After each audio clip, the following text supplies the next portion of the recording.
40 वर्षांपासून या आतंकवाद्यांनी वेचून 5,87,000 हिंदू मारले. कालच्या हल्ल्यात देखील सुद्धा पायाचा कुंकू पायाला प्रकाशात गोळ्या माणसांना बनवलं, त्यांची कपडे काढले, लिंग तपासलं, हा हिंदू का मुसलमान आहे आणि त्याला कचाकच गोळ्या करून मारलं. हा आता हे काही लोक सांगतात आतंकवाद्यांचा चेहरा नसतो, आतंकवाद्यांचा धर्म नसतो. मी जाहीरपणे सांगतो की हा इस्लाम आतंकवाद आहे, जो पाकिस्तानी आतंकवाद आमच्या देशाला फिरण्याचा प्रयत्न करतो.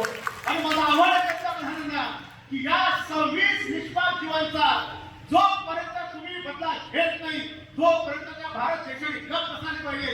त्यांनी 26 मारले, तुम्ही 260 मारायची तयारी केला, तोपर्यंत भारतीयांच्या मनाची आग थांबणार नाही.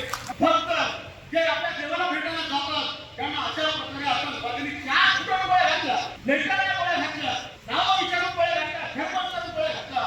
आणि म्हणून जे लोक त्याला येता चेहरा मला जाहीर सांगणे की ज्या वेळेला धर्म विचारून गोळी मारली जाते, ज्या वेळेला लिंग तपासून गोळी मारली जाते, हे कोण करतात? याला चेहरा आजपर्यंत या आतंकी चेहऱ्यामध्ये याच्यामध्ये कोण सांगणार आजपर्यंत आपल्याला?